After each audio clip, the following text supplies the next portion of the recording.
The Shinsengumi were preparing to depart from Edo, passing through Nagareyama to arrive eventually in Aizu. This news came not too long after the departure of Nagakura and Harada, whose absence still resonated sorely with those of us still faithful to the Shinsengumi.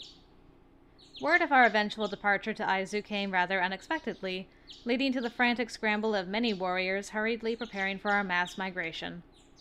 I, too, did my part before it came time to leave.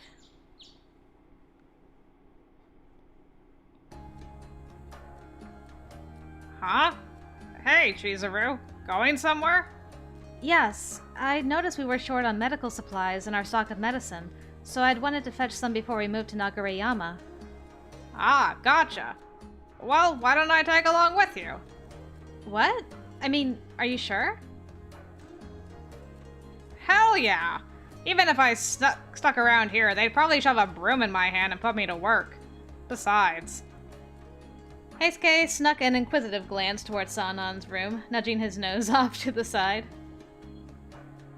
Now that Hijikata's here, I don't think Sanan will be up to any funny business if he's got any. Good point. Then I'd love for you to join me. Alright, sit tight. Let me make sure I have everything I need before we go real quick. Aw, the two of you going on a date, how nice. After making the rounds at the shops, we'd finally amassed what we'd needed for our medical stock, and we leisurely strolled back towards the compounds. Commotion rumbled on the other side of the street, with crowds of people chanting, "Isn't it great? Isn't it great?" with great fervor. Man, never thought I'd see the day when we'd have to rush the hell out of Edo. Especially with this social climate. Right. You know, I wonder what'll become of us in the future. Hijikata claims we're heading to Aizu, but... do we really stand any chance of winning in Aizu?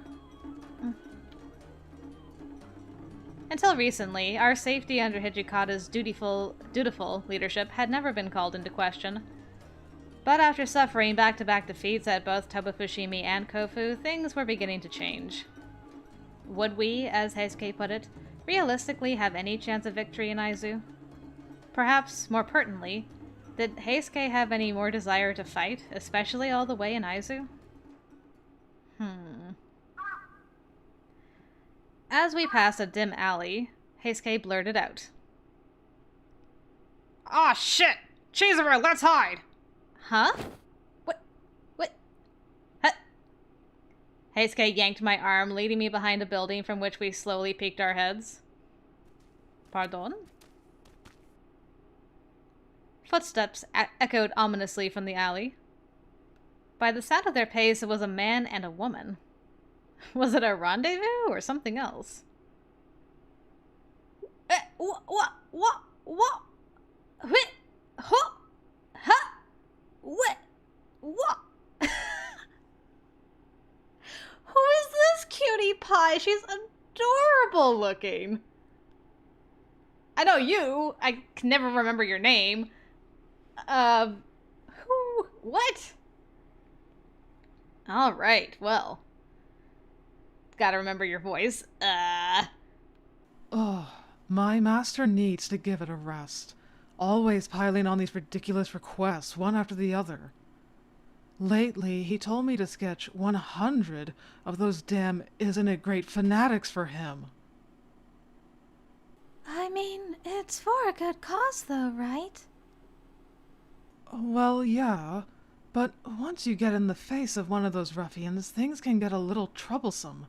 Just last week, I heard some of them broke into this simply beautiful home owned by a wealthy family and made a real mess of things. Well, thankfully we won't have to worry about them breaking into our home then. We've nothing to steal. One of those thieves snatched the supplies I used to create my work. Ink and parchment don't come cheap, woman. You and Jihyo would get along very well. Heisuke stared intently at the couple in conversation until the two of them were well beyond earshot. Why did we have to hide from them? He widened his eyes in astonishment before muttering strangely under his breath. So, Ryunosuke's alive. And that woman he was with, too. Do you know them? Well, kind of. We weren't close, but I know of him. Then shouldn't you have said hello? We aren't going to be in Edo for much longer. You may never get the chance to do so again. That's alright with me. I mean, everyone already thinks I'm dead. Besides, he looks like he's living a happy, successful life. It'd be a little off-putting of me, I'm sure, to barge in and remind him of the past. Heisuke's mood completely soured, sort of how I imagined his reaction to be when Nagakora and Harada announced their departure from the Shinsengumi. But this was different. Whatever inner turmoil he'd kept hidden beneath the skin was now exposed, and for once Heisuke seemed utterly vulnerable, as if the burden he'd been carrying for so long had finally become too much to bear. Heisuke inhaled deeply through his nose and closed his eyes, pausing for a moment before releasing his exhale through his mouth. Aww. This boy needs a hug. See, here's the thing. That guy used to be one of us in the Shinsengumi, and would get the living hell beat out of him by Serizawa, our former chief. But even after suffering all that abuse, he'd still insist that, if he ever left the Shinsengumi, he wouldn't know if he'd survive outside of it. Watching him deal with that torment every day, struggling to find independence and happiness, reminded me of myself before arriving at Chie Hall. I did my best to look out for him, but looks like he turned out pretty okay, huh? Man, he was smiling from ear to ear.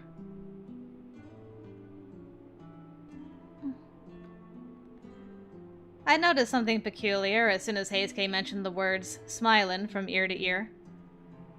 Suddenly, a dreary expression covered Heisuke's face, as if he were a child who'd been abandoned to wander through the city alone. Heisuke, keeping his back facing me, continued to reminisce. The two of them are probably going to see a lot of crazy stuff happening in this town soon. All that matters, though, is that each of them found someone they can handle all of life's ups and downs with. Must be nice. Who knows? Maybe in a few years, they'll even have a cute kid or two. And before they know it, that kid'll be all grown up. Hopefully, when they grow old together, they'll be surrounded by tons of adorable grandchildren. The more I think about it, the more I realize that I'll never get to experience anything like that. I knew you were thinking about that, Heisuke. Heisuke. Heisuke watched his friend rise from humble beginnings to forge a meaningful life for himself outside of the Shinsengumi. Yet here stood Heisuke, keenly aware of all that he would stand to miss because of his affliction, unable to partake in the greeting of an old friend. Simple pleasures and milestones alike were becoming increasingly out of reach for Heisuke, who was forced to watch the world turn without him. How much more anguish would he be forced to endure? It tore me apart seeing him like this, so I quietly nestled up closely to him. There was something so comforting and familiar about his scent. Yeah, good girl. I'm glad you went and snuggled. You have me. Even if one day everyone else were to disappear, I would still be right here beside you, Heisuke. His back shivered as I ran the tips of my fingers against it. Aw. You're making a mistake. I've got no clue how much time I have left. No clue at all. There's nothing for you to gain in staying with me. His tone was derisive, that much I could tell, but it was a reaction that had not required explanation. I'm not staying with you because I expect to gain something from it. Perhaps there was a hint of truth to his cynical claim, that it was unlikely he would live for much longer. Perhaps he had interpreted my concern for him as pity, and he had given up fighting the inevitable. Nevertheless, I was determined to support Heisuke. Whether or not he could take the sentiment at face value was for him to decide, but... You're a real weird one, you know that? At the beginning of our conversation, Heisuke's voice was meek and quivering, but by the end it seemed he'd turned a corner, sharing with me a playful grin. Well, that's something at least. I'll never have children or grandchildren and live to see them grow up. Aw, Heisuke. You're too young to be feeling so sad about these things. Oh, a brisk, gentle air rattled wind chimes around the compounds on the Shinsengumi's last night in Edo. Although, before I continue, that does make me wonder, can Furies father children, or does that not work anymore? I have questions about that. Wonder if that's a potential side effect at all.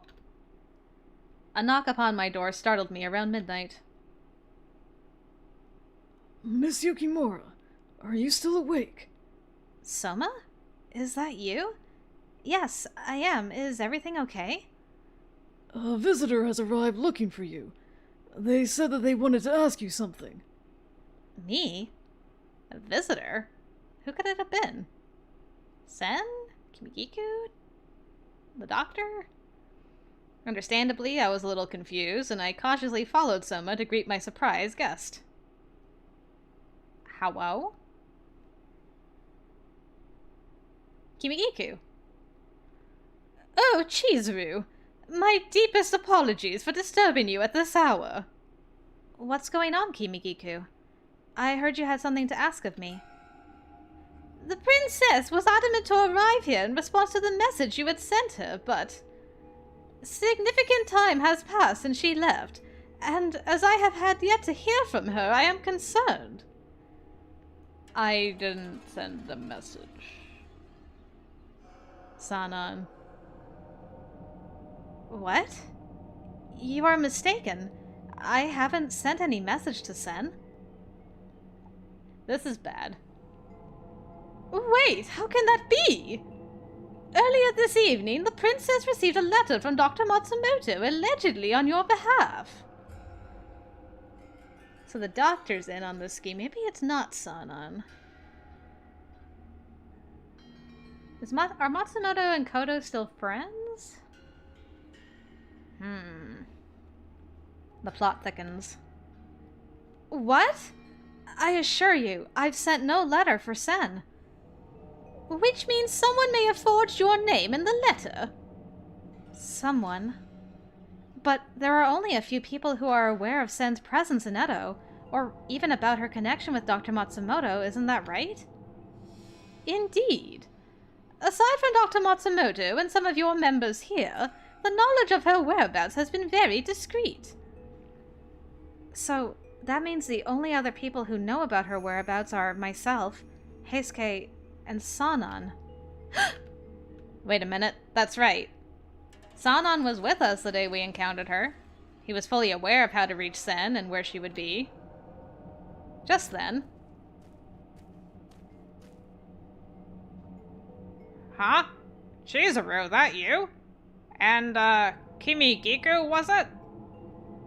Heisuke stepped into the quiet courtyard, perhaps overhearing our nervous voices increasing in volume. Heisuke, where is Sanan? Last I checked, Sanan was reading alone in his bedroom. Kimigiku, wait here. I'll go check up on him. I ran hurriedly towards Sanan's room, squinting my eyes to make out the hallway through the darkness. When I got to his door, there was no sign of him. That doesn't necessarily mean anything, though. He does prowl a lot. It was too late. It seemed he had snuck out of the compounds without any of us noticing.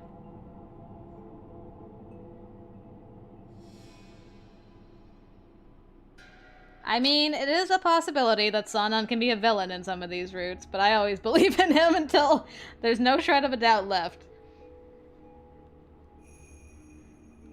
Chizuru, what's the verdict? Did you find Sanan inside? I couldn't find him in his room. Don't tell me.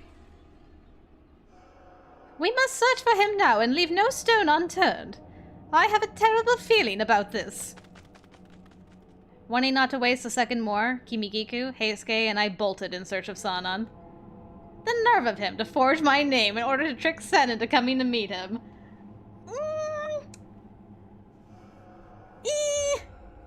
I don't know. My money's on Dad. Just what could Sanan have been plotting? A creeping sense of dread took hold of me. All I could plead was for Sen's safety to be ensured.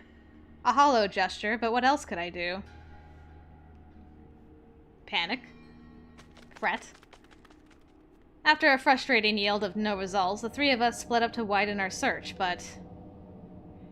Damn it! I can't find him! Where the hell you go, Sanan? Darn. It's almost time for us to meet back with Kimigiku. Gah, you're right. I just hope she had better luck finding her than we did. Just as Heisuke mentioned the thought, a violent gust appeared out of nowhere, forming into a tall whirlwind. And then Kimigiku stepped from out of the gust. How did it go? Any sign of the princess anywhere? Unfortunately not. Were you able to find anything at all, Kimigiku? No luck in finding clues from me either. Hey, Heisuke.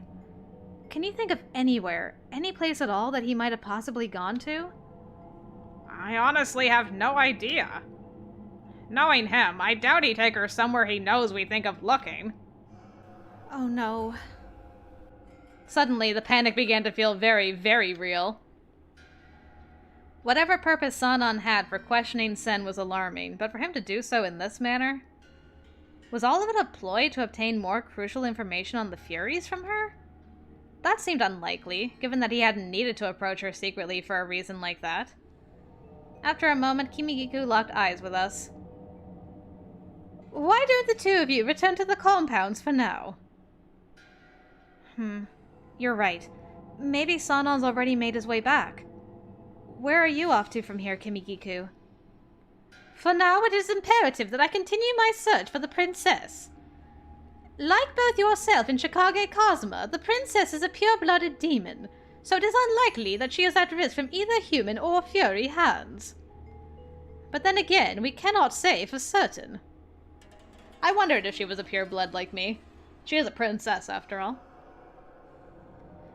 Shall any information come my way, I will be sure to notify you at once. Until next time. Okay. Please be careful, Kimigiku. Kimigiku smiled graciously at me in return. With that, she vanished into the ether, leaving a mist-like cloud in her wake. Man, I hope she finds Princess Sen soon. Yeah. Both of us nodded in unison, and we turned around to head back in the direction of the compounds. Well, great, now I can be uneasy about that forever.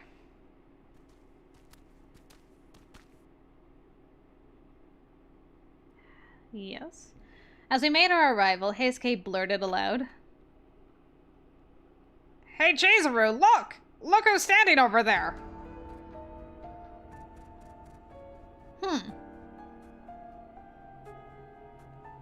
Interesting. I glanced in the direction to which Heisuke was pointing, and, lo and behold, there stood Sen and Sanan. The two of them appeared to be engaged in a heated argument, but it was difficult for us to overhear. Wonder what they could be talking about. Let's get a little closer. Okay. Heisuke and I tiptoed as quietly as humanly possible. And that's quite a feat, considering one of us is a demon and the other's a Fury. We were just within range of hearing them when... Sen suddenly shot an inquisitive glance in our direction, catching us both by surprise. Before either of us had a chance to react... Sanan took advantage of her being distracted, forcefully grabbing a hold of her to draw her in. Dang it, Sanan, I want to be on your side. Don't do this to me. What we witnessed next was completely unexpected. What? What? No! No, that's my boy! No! Whoa! What? But I don't think I'm gonna recover from this. I feel like... Yeah, you know what? After this, I'm having a glass of wine. Heck with it. I don't care if it's 10 o'clock at night. I'm having a glass of wine. I gotta work after, whatever. I'm having a glass of wine. All I have is this dang water. Well, hold on. Okay, well. Sanan fiendishly planted his mouth upon Sen's, forcing her into an unwanted, aggressive kiss. Chizuru's heart goes bump. I feel you, girl. Such an egregious act had bewildered me without question, and I stood frozen to the spot.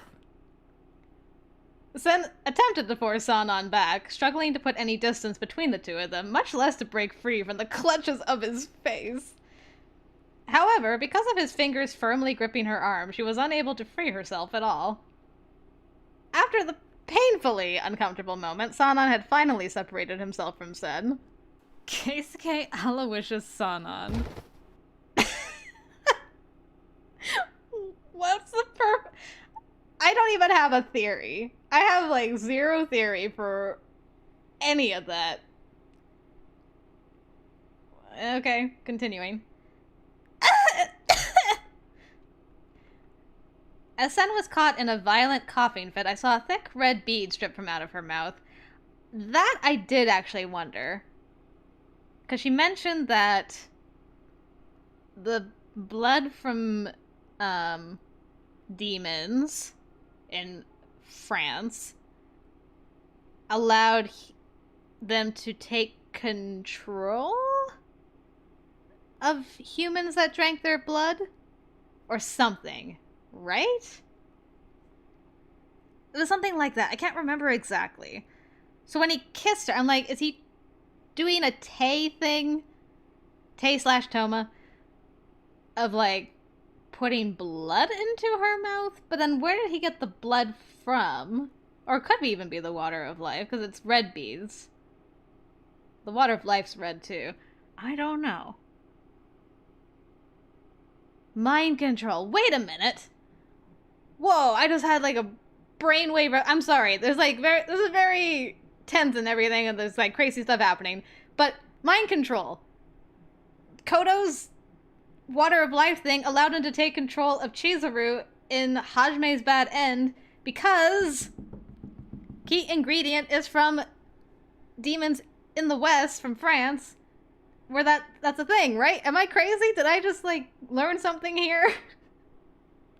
I'm just babbling. My brain doesn't know what to make of any of this, and it's just, like, zipping in with all these ideas. But am I crazy? Am I onto something with that? Huh. Was that blood? Oh no, please, anything but that. Sanan turned to face us, and plastered across his face was a mischievous grin that made my hair stand. Oh, Todo and Yukimura. How splendid of you to join us. Taking a late-night stroll, I see. Or have you come to witness a true marvel for yourselves? Of what, you may ask? Why, the marvel of watching her turn into a Fury. Did you say a Fury? Sanan, don't tell me she's drunk the water of... Now, no need to leap to any conclusions. What you claim is slightly inaccurate. The water of life is no longer necessary for my purposes.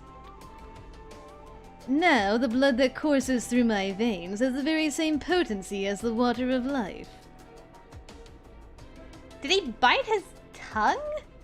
Hard enough to make it bleed and then kiss her? Maybe. Offering my blood to humans has resulted in effects beyond my wildest imagination. Not only do they become Furies, but they also heed my every waking order. The new water of life is made from Dad's blood. Probably. And that's why he's able to control Furies. Thank you, Sanan. Okay. I learned a ton from this. So I'll chalk that up to a win, even if I had to watch you kiss Sen. What did you say? I am no longer a mere fury. I am unfettered by the petty restrictions of human society, drinking blood whenever I wish. As a result, I have grown more powerful than any fury before me. I had no idea whether or not Sanan had been telling the truth, but behind his nefarious eyes was an insanity that I had never seen in any previous encounter with a fury. Sen, stay strong! I tried sprinting over to Sen in an effort to check up on her, but Sanan had other ideas. If you think I am going to let you simply walk up and touch her, you are sorely mistaken. A bright, steady future as the queen of our Fury Kingdom awaits her, and there's nothing you can do to stop it. Wait, what? Hold on! You can't become a Kazuma as well!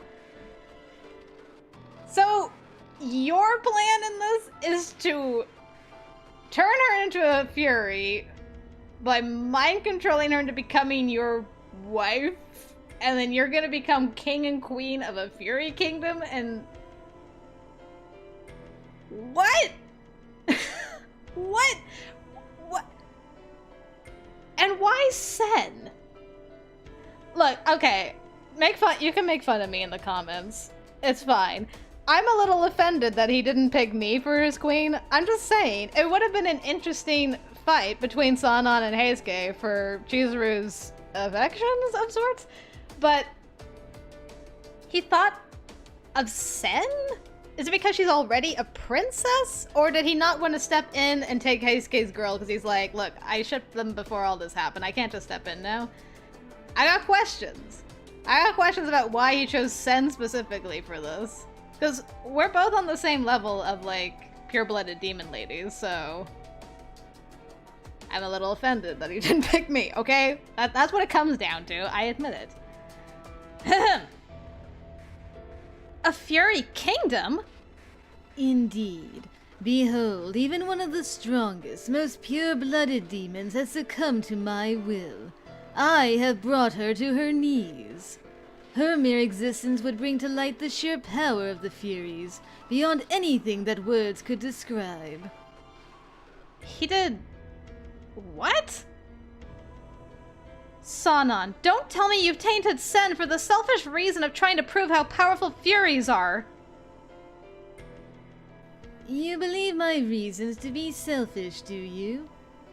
Our kind will soon surpass both humans and demons alike, and soon we will conquer the country with our new empire. Tell me, does a nobler cause exist? Sanan, have you gone mad? Quite the contrary. In fact, I am perfectly sane.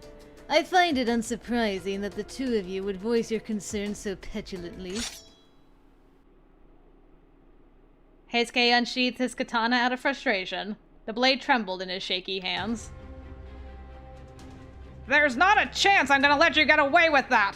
I'll stop you, even if I have to kill you! You plan on stopping me, do you? I'd always taken you for a fool, Toto, but boy, if I hadn't thought it possible for you to take it one step further.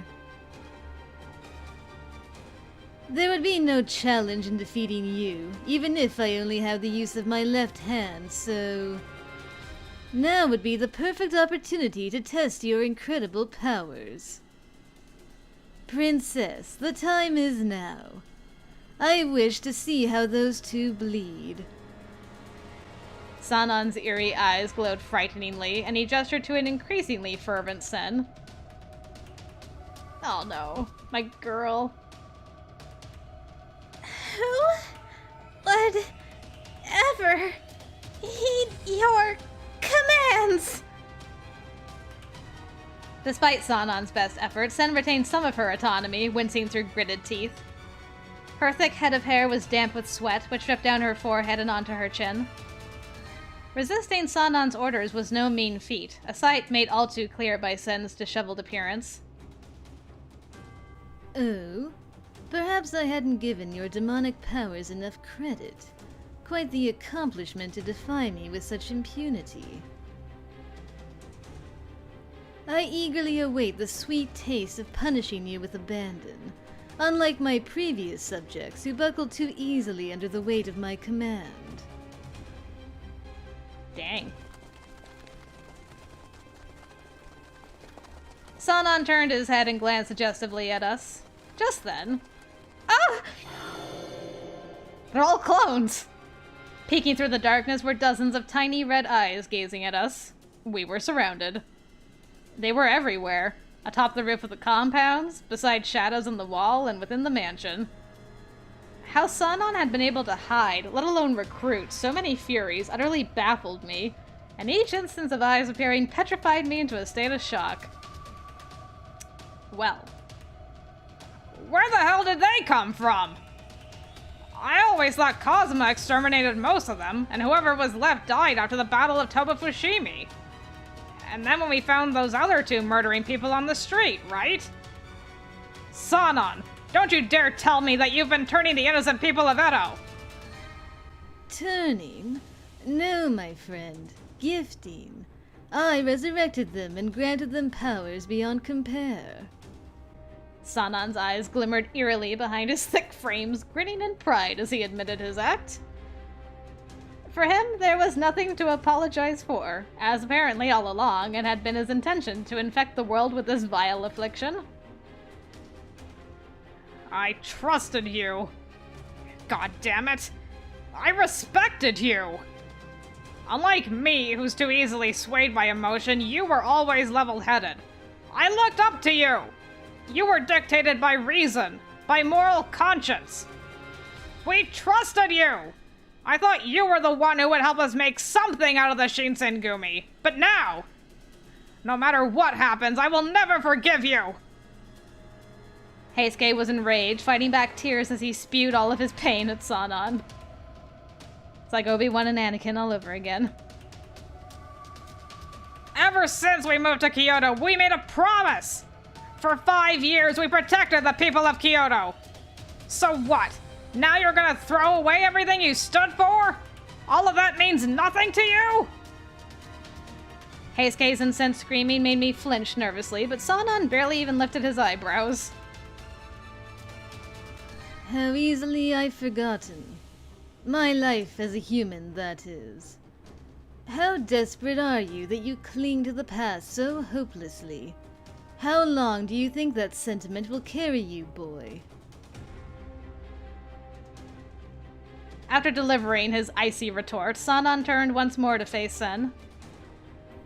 Mayhaps more time is necessary before I adorn the lovely demon princess with the marriage she so aptly deserves. Firstly, how dare you say mayhaps? That's my thing. Second of all, everything else. Underline, underline. Very well. Far be it from me to deny her a lengthy courtship. What the princess wants, the princess gets. Wait, Sanan! Heisuke darted towards where Sanan stood until a troop of vehement Furies blocked his path. God damn you guys! Get the hell out of my way! Wow, look at him go. Heisuke swung at them boorishly, hoping they'd fan away.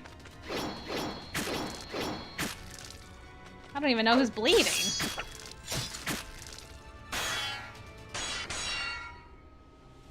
However, the sheer volume of troops made navigating the path impossible, each of them returning Heisuke's angry gesture with baiting strikes and shoves. Where's the rest of the Shinsengumi? Where's Toshi? Where's Hajime? Where's Kondo? Where's Soma? Where's... heck, where's even Kazuma and Amagiri? They could just show up right now, Batman style, and that'd be great. Where is everybody? How can anybody be in this deep of a sleep? Heisuke! Was that me? In the hopes of supporting Heisuke, I unsheathed my Kodachi, but I failed to even block a single strike. Good job, me. Oh, okay. No, that wasn't me getting whacked for once. For every Fury hacked down by Heisuke, 2 more would instantly appear in its place. Sanan watched Heisuke struggle with glee, sticking his tongue out as the pungent sting of blood filled the air. Once more, he turned to look at Sen. As their eyes locked, Sen's body suddenly went limp, and she dropped to the floor unconscious. Sanan lowered himself, lifting her up to his shoulder. Is he carrying her bridal style like a monster, or is he carrying her fireman style? This is a very important thing I need to know. What a pleasure it has been, Todo. Hopefully you live to make our next acquaintance. Unless you let go of that childish naivety, making a fool out of you will be guaranteed until the day it kills you, even if you come at me 100 times. And he faded away. A wall of Furies blocked our sight of Sanan and Sen, creating an impenetrable blockade. Out of the way, you bastards! Come on, we gotta go after them! Each swing of Heisuke's blade produced a lurid splatter of blood drenching him from head to toe. Don't let the blood get on you! If you get bloodlust, you'll... What are you, joking? That's impossible! There's too many of them! Damn it! Damn it! God damn! Why am I so... Heisuke began to shriek out of frustration. What is this? What's happening? A cacophony of his cold steel splitting flesh and cracking bones echoed throughout the courtyard.